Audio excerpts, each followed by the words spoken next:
The October light was fading across the Blue Ridge Parkway when my phone buzzed with the familiar tone of WhatsApp. I was sitting in my living room, the same place where I had read bedtime stories to my son decades earlier. His name appeared on the screen. Adrian. I smiled instinctively, expecting a quick hello or maybe good news about a job lead. I pressed play. The voice that poured through the speaker was not the boy I had raised.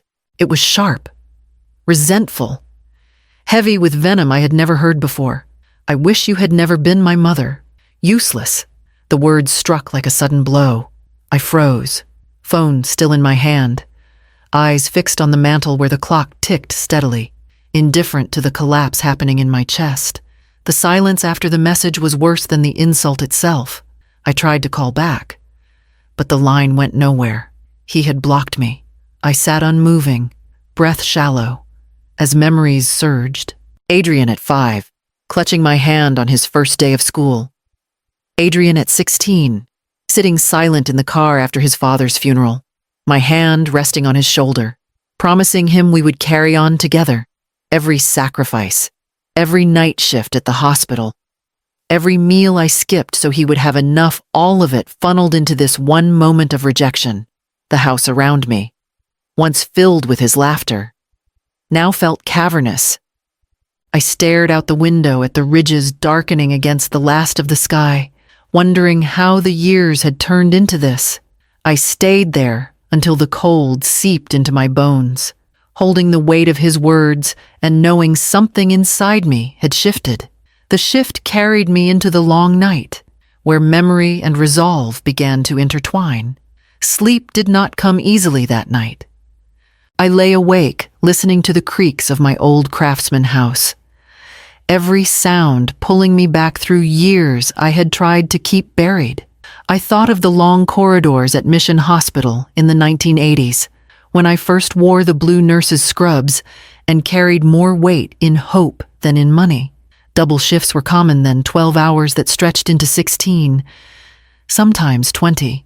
My legs would ache, but when I opened the door to our small bungalow, Adrian's face lit up, and the fatigue would melt into purpose. Vacations were never part of our rhythm. While neighbors drove to Myrtle Beach or the Outer Banks, I packed Adrian's summers with library programs and day trips to the botanical gardens. I told myself he wasn't missing anything, though I knew better. Every dollar saved went to his private school tuition, the one advantage I believed would open the world to him. By the time he entered UNC Chapel Hill, the hospital had already doubled in size, part of the city's growth.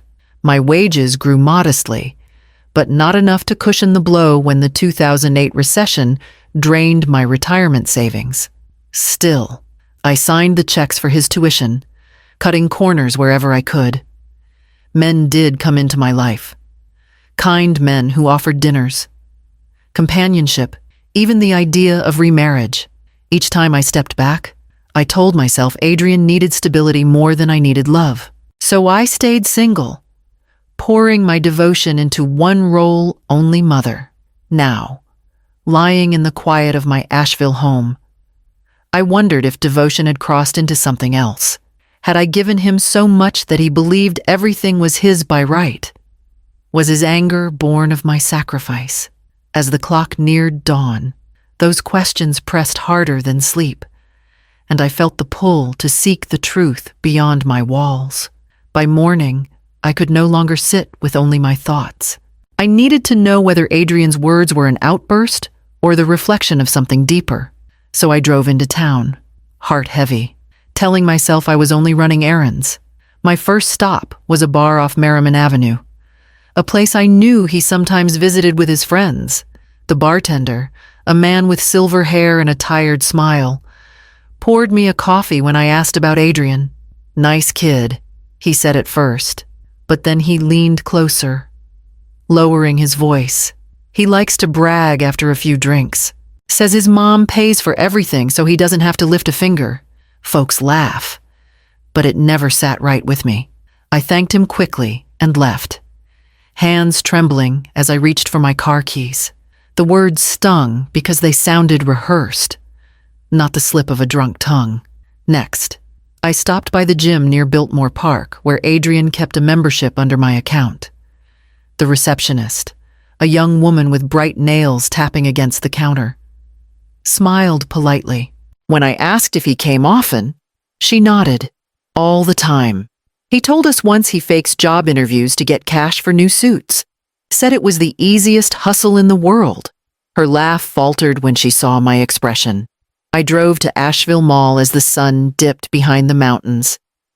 Inside a clothing store, the clerk folded shirts while I pretended to browse. When I mentioned Adrian's name, his face lit with recognition. Oh yeah, the guy who joked about how easy it is to squeeze his mom for money. Said it's like having an ATM with no fees. I held a blouse in my hands, knuckles white around the fabric. My body wanted to reject every word, but the pattern was undeniable. 3 voices, 3 places, none connected, all echoing the same truth. By the time I walked back to my car, night had fallen across the parking lot, and I knew silence was no longer an option. Something had to be done before his mockery consumed us both. The parking lot lights at Asheville Mall were still burning in my mind when I returned home. I set my keys on the counter, sat at the kitchen table, and stared at the phone as though it might decide for me.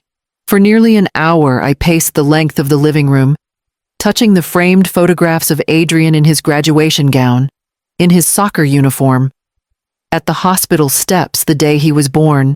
Each image pulled at me, whispering reminders of love and duty. But each whisper was drowned by the bartender's words, the receptionist's laugh, the clerk's careless remark. At last, I dialed a number I hadn't called in years. Samuel Greaves answered on the second ring. His voice was as steady as I remembered. The same lawyer who had guided me through the chaos after my husband's sudden death. "Maribel," he said gently. "What's wrong?" I told him everything, not in dramatic bursts, but in the quiet tone of someone who had already mourned what was lost. When I finished, I heard him draw a slow breath. "You know," he said, "the condo in Raleigh is under your name alone. Same with the Honda. Legally, you can dispose of both however you see fit." I pressed my palm against the table, grounding myself. How quickly? For the car? Within a week. The condo? Perhaps 3. But Maribel, once Adrian learns, there's no turning back. The weight of that warning pressed harder than his words. I pictured Adrian's face as a boy, smeared with chocolate from birthday cake, then the man he had become. Sneering through a phone line, my chest ached with the collision of those memories. "I want them listed immediately," I said at last, my voice quieter than I expected. "No delays. And this stays between us until it's done." There was a pause. Then the sound of a pen scratching across paper. "I'll prepare the documents. I'll need your signature tonight, if you're certain." When the email arrived, I read it 3 times. My hand shook as I signed electronically. The cursor hovering before I pressed. Confirm. Guilt clawed at me. But so did his voice. "I wish you had never been my mother." I closed the laptop. The decision was made. And by morning, the wheels of change would already be turning. By morning, the process had already begun. Samuel's office arranged for the condo in Raleigh to be appraised. Photographs scheduled for the listing, documents moving across desks in quiet efficiency. The Honda was posted with a dealer Samuel trusted, priced to sell quickly. I checked my email once, saw the confirmation, then closed the laptop as though shutting away a secret. I tried to keep to my routines. I stepped into the garden, pulling weeds from between the stones, pruning the hydrangeas before the first frost. The soil under my nails reminded me of steadiness, though my heart was anything but steady. From there, I walked to St. Lawrence Basilica, where I helped fill boxes for the food drive. The volunteers laughed and shared stories, their voices echoing off the tiled walls. I smiled where I could, but every so often, the laughter bent into static, replaced by Adrian's words playing again and again. At home in the evenings, I cooked as if nothing had shifted. Soup simmered on the stove, cornbread baked in the oven, and the house smelled of comfort. Yet each meal sat heavy, unfinished. I would set down my spoon, staring at the empty chair across the table where he once sat, where his father once sat before him. I told myself this was not anger. Anger would have been shouting into the phone, demanding apologies, hurling my own insults back. What I felt now was colder, steadier, more deliberate. Still, as I rinsed the dishes or folded laundry, the question returned like a shadow. Was I seeking justice? Or was I taking revenge on the son I had loved too much? The paperwork marched forward without pause, each email a step closer to finality. I could not undo what I had signed. I could only brace for the moment when Adrian realized everything he leaned on had been swept from beneath him. The silence of the house deepened with each day, pressing against the windows and doors, waiting for the inevitable call that would break it apart. The phone rang just after noon, his number flashing across the screen. For 3 days, I had lived in the stillness of waiting, each hour another turn of the wheel I had set in motion. I answered, bracing myself. "Mom, my car's gone." Adrian's voice cracked with panic. "It was in the lot last night, and this morning it's just gone. I called the police. They said it wasn't stolen, that the registered owner authorized removal." "That's you, isn't it? You can't do this." I closed my eyes, steadying my breath. I could, and I did. "What about the condo? The realtor called me this morning about some appraisal. Tell me that's not true. Tell me you didn't. It's already in escrow," I said, the words landing like stones. Both were mine. "Adrian, you only borrowed them." Silence stretched on the line, then erupted into fury. "You can't just take everything from me. I've lived there for years. I've built my life." "No." I cut in, my voice low. "You built nothing. I built it. I paid for it. And I let you believe it would always be yours without effort. That ends now." The anger cracked into something raw. "Please, Mom, don't do this. I'll change. I swear. I'll get a job. I'll make it right. Just give me another chance." My hand shook, the phone trembling against my ear. But I forced my words to come out steady. "You will change, but you'll do it without my wallet." I could hear his breathing, uneven, on the other end. A boy's desperation, not a man's resolve. He started again, softer this time, almost begging. "Don't leave me like this. I'm your son. Don't you love me, love?" I thought had never been the problem. Respect had, and the moment I hung up, the balance between us shifted forever. The silence afterward was deeper than before, but it no longer belonged to fear.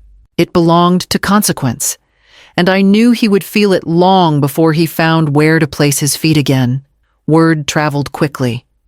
Within days of Adrian's frantic call, my phone rang again. This time with my sister's voice.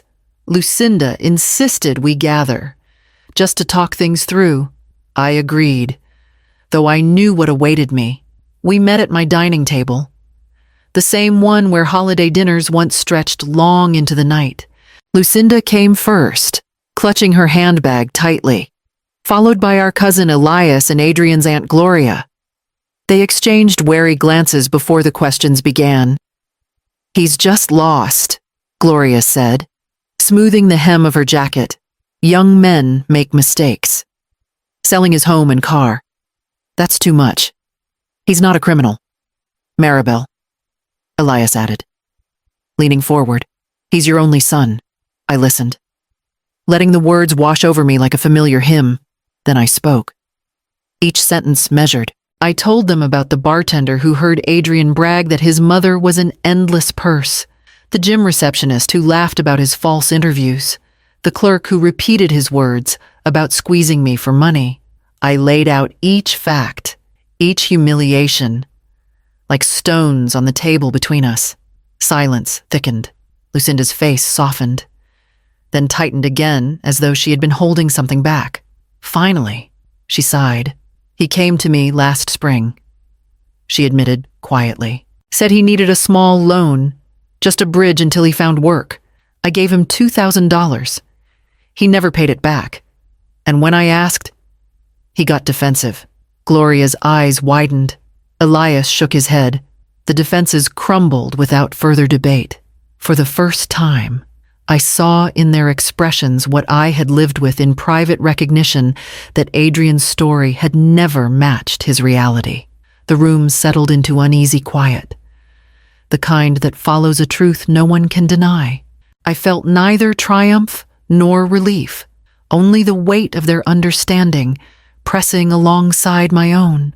By the time they left, dusk had fallen over the mountains, and the house seemed to breathe differently, no longer carrying his version of events, but mine.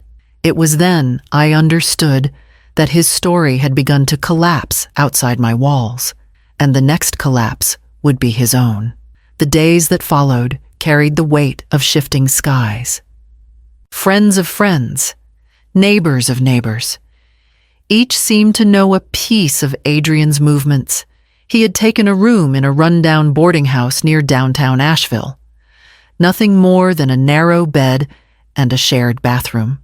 Someone saw him carrying boxes for a moving company one morning, then stocking shelves at a discount store the next.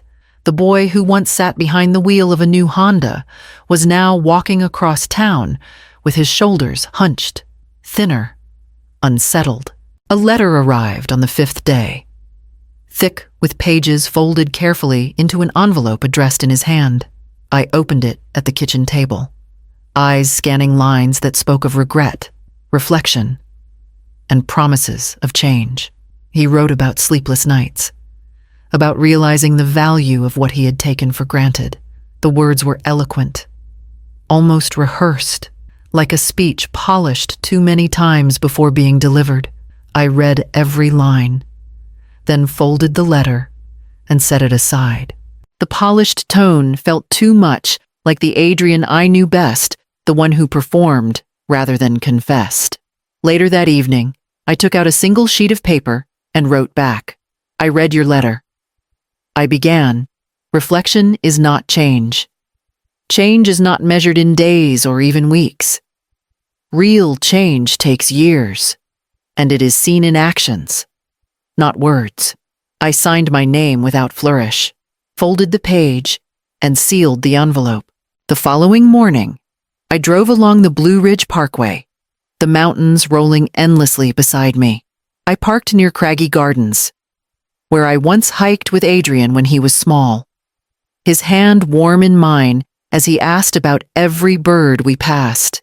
I walked the trail alone, the October air sharp and clear, and I realized that my steps no longer needed to match his. The leaves whispered underfoot, steady and unhurried, carrying me toward a future that was mine to claim. With the condo sold and the car gone, the proceeds rested safely in an account with my name alone.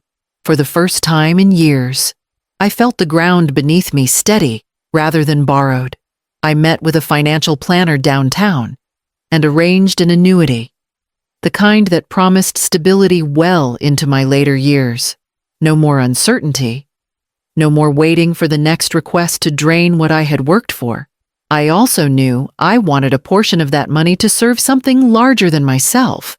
At UNC Asheville, I signed papers establishing a modest scholarship for nursing students. As I handed over the check, I thought of the countless nights on call, the hallways of Mission Hospital, and the young faces I had trained who carried the future of caregiving. It felt right to leave something enduring, a gift untainted by entitlement. The rest I set aside for something long delayed. My husband and I had once dreamed of traveling west together, tracing the deserts and adobe streets of Santa Fe. We never made it before his heart gave out, and I had buried that dream with him. Now I allowed myself to open it again, A flight booked, a small inn reserved, a promise kept to myself at last. On my way home that evening, I stopped at a shop along Lexington Avenue. In the glass case, I found a brass key fob engraved with a single word: boundaries. I bought it without hesitation, sliding my house key onto the ring. At home, I hung it by the door, the metal catching the late afternoon light. It was more than a keychain. It was a declaration. Silent but firm, the house felt lighter, as though it, too, recognized the shift. And in that quiet, I began to consider what kind of tomorrow I was willing to allow back into my life. Months slipped by, marked less by what I heard from Adrian than by what I no longer did. The frantic calls stopped. The angry messages never came. Through my cousin Elias, word reached me that Adrian had found steady work at a grocery chain in Raleigh. He was renting a small one-bedroom near the bus line. Nothing like the condo I once furnished for him, but enough to stand on his own. Elias said he looked thinner, quieter, almost humbled. No more jokes at my expense. No more boasts about easy money. I carried the news with a cautious heart. Humility was new territory for him, but I knew better than to confuse the first steps with the whole journey. True change was measured in years, not in a few careful months. If reconciliation ever came, it would come after he had built a life on his own terms, without leaning on mine. In the meantime, I learned to breathe differently in my own house. I planned my trip west and began to tend my days as carefully as I tended my garden. Each decision was mine alone, unshadowed by guilt or manipulation. One evening, I stood at the kitchen sink watering the orchids that lined the window, their blooms soft against the fading dusk. The house was quiet, but not empty.